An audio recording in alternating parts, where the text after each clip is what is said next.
हमारे पिछले वीडियो में हमने एक उचित ऑर्डर मैनेजमेंट सिस्टम को समझने पर ध्यान केंद्रित किया। हमने सीखा कि आपको सेलर नेटवर्क प्रतिभागी को कैसे एक ऑर्डर मैनेजमेंट डैशबोर्ड के माध्यम से ऑर्डर दृश्यता के साथ विक्रेताओं को कैसे प्रदान करना चाहिए। हमने ऑर्डर मैनेजमेंट की विभिन्न कार्यात्मकताओं में भी जिस प्रक्रिया में प्रवेश किया है और अपने पैनल में विक्रेताओं के लिए अनुशंसित आवश्यक रिपोर्ट्स पर चर्चा की।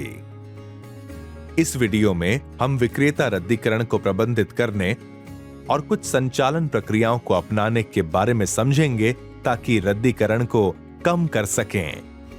आदर्श रूप में कोई भी विक्रेता किसी ऑर्डर को रद्द नहीं करना चाहेगा। उद्देश्य खरीदार की जरूरतों को पूरा करना है। लेकिन कई बार ऐसा होता है जब विक्रेता को एक या एक से अधिक ऑर्डर रद्द करने पड़ सकते हैं। चलिए देखते हैं कि विक्रेता द्वारा ऑर्डर रद्द करने के विभिन्न कारण क्या हो सकते हैं और विक्रेता रद्दीकरण की विभिन्न स्थितियों को कम करने के लिए क्या मानक संचालन प्रक्रियाएं हैं। विक्रेता द्वारा ऑर्डर रद्द करने के सबसे सामान्य कारणों में से एक ये है कि जब उसे ऑर्डर मिले तब इन्वेंट्री उपलब्ध नहीं है।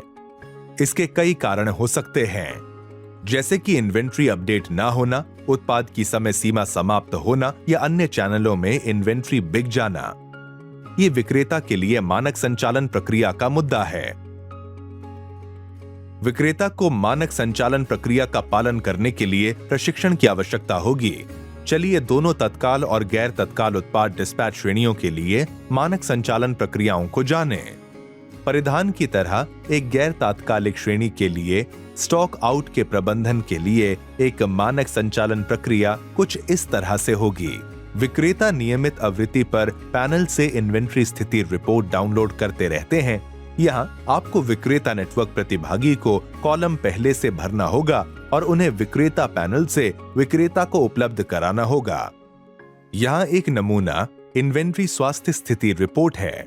चलिए इस रिपोर्ट को बनाने में शामिल विभिन्न चरणों का पता करें। चरण 1, विक्रेता पैनल से उत्पाद स्तर की इन्वेंट्री डाउनलोड करें। पहला कॉलम प्रत्येक उत्पाद आईडी के विरुद्ध वर्तमान इन्वेंट्री दिखाएगा। फिर प्रत्येक उत्पाद आईडी के सामने वर्तमान इन्वेंट्री कॉलम में संख्या की जांच करें। इसके अलावा कृपया सुनिश्चित करें कि विक्रेता पैनल के माध्यम से सही इन्वेंट्री अपडेट करता है। चरण 2, दैनिक औसत बिक्री की जांच करें। इस कॉलम में आप प्रत्येक विक्रेता के स्टॉक के सामान के लिए दैनिक औसत बिक्री देख सकते हैं। ये कॉलम पिछले 10 दिनों की दैनिक औसत बिक्री का हिसाब करके बनाया गया है। तीसरे चरण के लिए अपेक्षित उछाल या गिरावट को समायोजित करें। 10 दिनों के अपेक्षित ऑर्डर के कॉलम में विक्रेता को कुल अपेक्षित ऑर्डर्स दिखने चाहिए। इस कॉलम में विक्रेता को एक समायोजित संख्या जोड़नी होगी। विक्रेता को बिक्री में किसी भी अपेक्षित उछाल या गिरावट के लिए समायोजन करना होगा। बढ़ोतरी या गिरावट का कारण आगामी बिक्री सीजन या त्योहारी बिक्री की समाप्ति, कीमत में कमी या वृद्धि या मौसमी बदलाव हो सकता है। विक्रेता को इस कॉलम में एक समायोजित संख्या जोड़नी होगी। चरण 4, इन्वेंट्री स्तरों की जांच करें। इन्वेंट्री अंतर कॉलम अगले 10 दिनों में इन्वेंट्री की कमी या अधिकता को दिखाता है। यदि ये लाल है तो ये समस्या दर्शाता है। जब इन्वेंट्री अधिक हो तो ये हरा हो जाता है और इन्वेंट्री की अच्छी स्थिति दर्शाता है। यदि ये पीला है तो इसका मतलब कि इन्वेंट्री अपेक्षित बिक्री से थोड़ा ही अधिक है। आपके पास काफी है। साथ ही ये सुनिश्चित करता है कि पीली और लाल के बीच की रेखा को विक्रेता व्यवसाय या श्रेणी स्तर पर परिभाषित किया जाता है। चरण 5, लाल क्षेत्र एसओपी। यदि उत्पादों की मात्रा लाल रंग में है तो विक्रेता को सही समय पर और उत्पादों का ऑर्डर देना चाहिए।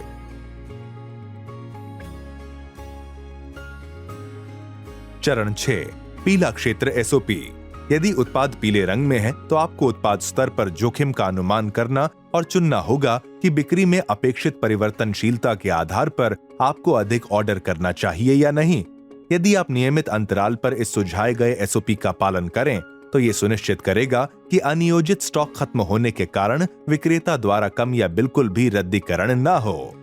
एक और सुझाया गया एसओपी है जिसका पालन करके आप खाद्य एवं पेय पदार्थ, फूड एंड बेवरेजेस जैसे तत्काल डिस्पैच श्रेणियों में स्टॉक खत्म होने का प्रबंधन कर सकते हैं। मान लें कि जब विक्रेता उत्पादों का तत्काल डिस्पैच करता है तो उपलब्ध खाद्य पदार्थों की इकाइयों की संख्या को अपडेट करने का कोई विकल्प नहीं है और इकाइयों की संख्या के साथ भोजन के कच्चे माल को मैप करना मुश्किल है, जैसे कि डोसे की संख्या के मुकाबले बैटर या आटे की मात्रा।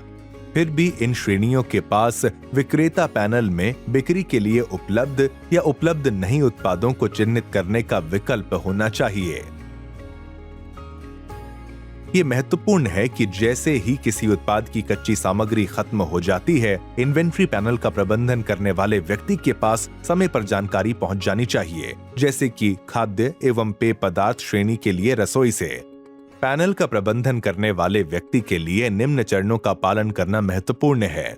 स्टोर खुलने के समय से पहले टीम के साथ मिलें और उस दिन के लिए बिक्री के लिए उपलब्ध उत्पादों या अनुपलब्ध उत्पादों को चिन्हित करें।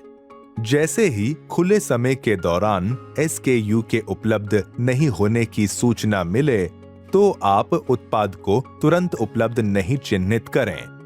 सबसे खराब मामले में यदि सूचना समय पर प्राप्त नहीं हुई और ऑर्डर पूरा नहीं किया जा सका तो इस जानकारी के आधार पर उत्पाद को उपलब्ध नहीं चिन्हित करें। चूक को जानें, उत्पाद स्तर पर पैटर्न्स की पहचान करें और भविष्य में चूक ना हो ये सुनिश्चित करने के लिए सख्त प्रक्रियाओं को परिभाषित करें। विक्रेता द्वारा ऑर्डर रद्द करने के लिए एक अन्य सामान्य कारण पर चलते हैं, जो है तकनीकी मुद्दे। यहाँ विक्रेता ने अपनी इन्वेंट्री को अपडेट कर दिया है, लेकिन खरीदार द्वारा ऑर्डर दिए जाने पर डैशबोर्ड पर इन्वेंट्री कम नहीं होती है। इसलिए वास्तविक भौतिक इन्वेंट्री शून्य होने पर भी विक्रेता को और ऑर्डर्स मिलते रहेंगे। यहाँ भी विक्रेता को सभी नए ऑर्डर रद्द करने होंगे और अपनी तकनीकी टीम को समस्या की जांच और समाधान करना आवश्यक होगा। विक्रेता द्वारा ऑर्डर रद्द करने का एक और कारण ये हो सकता है कि उत्पाद मूल्य निर्धारण में कोई गलती हो गई हो। एक न्यूनतम मार्जिन है जो उत्पाद की बिक्री से विक्रेता अर्जित करने की अपेक्षा करता है। यदि मूल्य निर्धारण में कोई गलती है जो इस मार्जिन को न्यूनतम अपेक्षित मार्जिन से कम करती है तो विक्रेता ऑर्डर को पूरा करने के लिए तैयार नहीं होगा और रद्द कर सकता है। ये विक्रेता के लिए मानक संचालन प्रक्रिया का मुद्दा भी है, जिसका मतलब है विक्रेता को इस मामले में भी मानक संचालन प्रक्रिया का पालन करने के लिए प्रशिक्षण की आवश्यकता होगी। उत्पाद मूल्य निर्धारण में गलतियों के कारण रद्दीकरण को प्रबंधित करने के लिए यहाँ एक सुझाई गई SOP दी गई है। यदि किसी उत्पाद के लिए विक्रेता द्वारा सही कीमतों को अपडेट नहीं किया जाता है तो दो विकल्पों में से एक हो सकता है। पहला, यदि कीमतें अप्रतियोगी हैं तो शायद विक्रेता को उन उत्पादों के संभावित ऑर्डर्स न मिलें। दूसरा, यदि कीमतें प्रतियोगी हैं लेकिन मनचाही मार्जिन अपेक्षाओं को पूरा नहीं करती हैं तो विक्रेता को शायद ऐसे ऑर्डर्स प्राप्त हों जिन्हें विक्रेता पूरा करने में सक्षम नहीं हो सके, जिसके परिणाम स्वरूप विक्रेता को ऑर्डर रद्द करना पड़ सकता है। एक चरम स्थिति ये हो सकती है कि यदि उत्पाद एक उच्च बिक्री वाला उत्पाद है और कीमतें गलत तरीके से रखी गई हैं, तो विक्रेता को उत्पाद के लिए काफी ऑर्डर्स मिल सकते हैं जो कम मार्जिन के कारण शायद रद्द हो सकते हैं। यह आमतौर पर त्योहारों के दौरान देखा जाता है, जहां विक्रेता त्योहार की अवधि समाप्त होने के बाद छूट वाली कीमतों को अपडेट करना भूल जाते हैं। इस मामले में आप ऐसा फीचर बना सकते हैं जहां समय की निर्धारित अवधि के बाद कीमत अपने आप अपडेट हो जाए। विक्रेताओं को उनकी कीमतों को समायोजित करने में अधिक उपाय करने में सक्षम होने के लिए इन चरणों का नियमित रूप से पालन करने की सलाह दी जाती है। सबसे पहले विक्रेताओं को विक्रेता पैनल से उत्पाद ID, उत्पाद का नाम, श्रेणी और वर्तमान बिक्री मूल्य के विवरण के साथ मूल्य मिलान रिपोर्ट डाउनलोड करनी चाहिए और विक्रेता को अन्य विक्रेताओं की बिक्री मूल्य, खरीद मूल्य और वर्तमान मार्जिन के लिए डेटा भरना होगा। आप सेलर नेटवर्क पार्टिसिपेंट को समय समय पर विक्रेताओं को मूल्य निर्धारण की जांच करने और इसे अपडेट करने के लिए टूल्स प्रदान करने के लिए प्रेरित करना चाहिए, जैसे कि वे मार्जिन आधारित मूल्य निर्धारण के लिए यहाँ दिखाए गए अनुसार टूल प्रदान कर सकते हैं और कंपेटिटिव प्रतियोगी विक्रेता कीमतों जैसे डेटा के साथ इसे पॉपुलेट भी कर सकते हैं। अब चलिए देखते हैं कि आप अपनी कीमतों को कैसे मिला सकते हैं ताकि आप उन्हें आवश्यकता अनुसार सही कर या बदल सकें। चरण 1, नवीनतम खरीद मूल्य जोड़ें। चरण 2, वर्तमान मार्जिन में सूत्रों के अनुसार हिसाब लगाना और अपडेट करें। चरण 3, विक्रेता को अपेक्षित मार्जिन को अपेक्षित लाभ मार्जिन से मिलाना चाहिए। चरण 4, मूल प्रतियोगिता पर पहुंचने के लिए विक्रेता को अन्य विक्रेताओं से विक्रय मूल्य को मिलाना चाहिए। चरण 5, अपेक्षित मार्जिन के साथ वर्तमान मार्जिन की तुलना करें। चरण 6, चरण 4 और 5 के आधार पर व्यावसायिक प्राथमिकताओं के अनुसार मूल्य में परिवर्तन करें। चरण 7, विक्रेता पैनल में विक्रेता को प्रत्येक उत्पाद की नए मूल्य को निर्धारण के अनुसार अपडेट करना चाहिए जहां परिवर्तन किए गए हैं। विशेष रूप से अधिक बिकने वाली वस्तुओं के लिए इस अभ्यास को प्रतिदिन करने से आपको मूल्य निर्धारण के मुद्दों के कारण विक्रेता द्वारा रद्दीकरण को कम करने के लिए कीमतों को ट्रैक करने में मदद मिलेगी। विक्रेता द्वारा रद्द किए जाने का ये एक अंतिम कारण है। ज्ञात या अज्ञात कारणों की वजह से कुछ विक्रेता ऑर्डर दिए जाने पर प्रतिक्रिया नहीं देते या जवाब देना बंद कर देते हैं, जिसके परिणाम स्वरूप आपको ऑर्डर रद्द करना पड़ सकता है।